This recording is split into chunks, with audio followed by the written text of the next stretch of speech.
Shalom, friends. Welcome to our midweek reflection. As we approach the beautiful and significant Feast of Weeks in just a few days, I want to invite you to consider a powerful theme that resonates deeply within the book of Ruth, the very scroll we traditionally read on this festival, the journey from weakness to strength. The book of Ruth, at its heart, is a story of incredible hardship and remarkable redemption. It opens with a family, Elimelech, Naomi, and their two sons, Machlon and Chilion, leaving their home in Bethlehem, the house of bread, because of a famine. They seek refuge in Moab, a foreign land, and tragically there, Naomi loses her husband and then her two sons. Now, pause for a moment and consider the names of those two sons.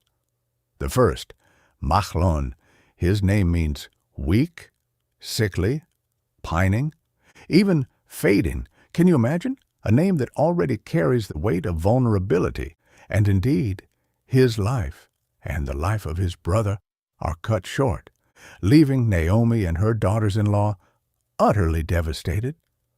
The story begins in a place of profound weakness, loss, and despair. Naomi herself, returning to Bethlehem, cries out, "Call me Mara, for the Almighty has dealt very bitterly with me." She feels completely emptied, utterly weak. But then the narrative introduces another pivotal figure, Boaz, and his name, in beautiful contrast to Machlon, means "in him is strength," established in strength, swiftness.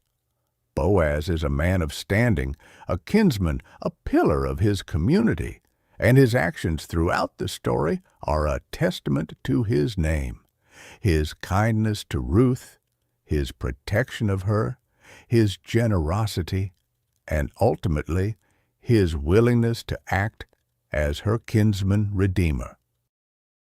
Think about that journey, from the fading weakness personified by Machlon to the established strength embodied by Boaz.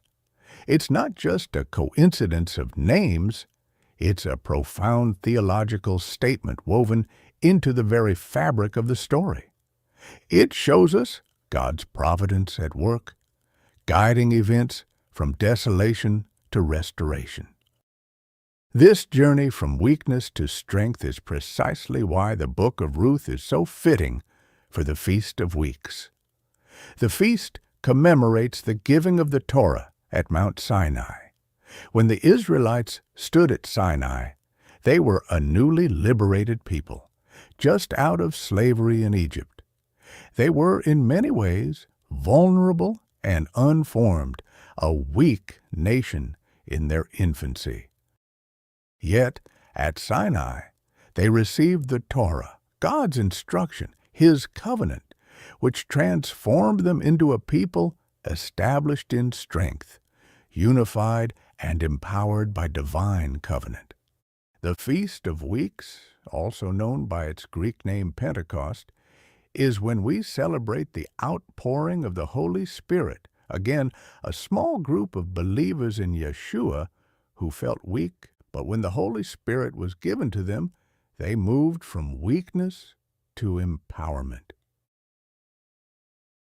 So, what does this mean for us today? We all experience Machlon moments in our lives, moments of weakness, of loss, of feeling utterly vulnerable and depleted. Perhaps it's a personal setback, a health challenge, a period of doubt, or deep grief. We might feel like our strength has faded, our hope is pining away. But the story of Ruth reminds us that even in those moments, there is a Boaz waiting. Not necessarily a person, but God's redemptive power, His steadfast love, His ever-present strength that can turn our weakness into something new and powerful. Just as Ruth, a foreign woman, found acceptance and belonging, And as the fading lineage was revitalized to become the ancestor of King David and Yeshua Messiah, so too can our weakness be transformed into a testament of God's enduring strength in our lives.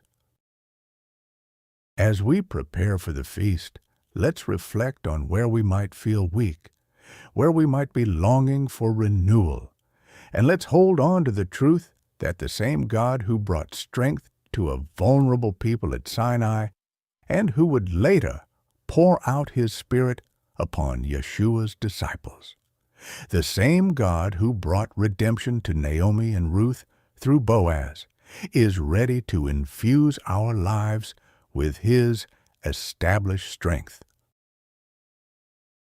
May your journey from weakness to strength be a blessed one, and may you find deep meaning and renewal as we get ready to celebrate the Feast of Weeks. Until next time, take care.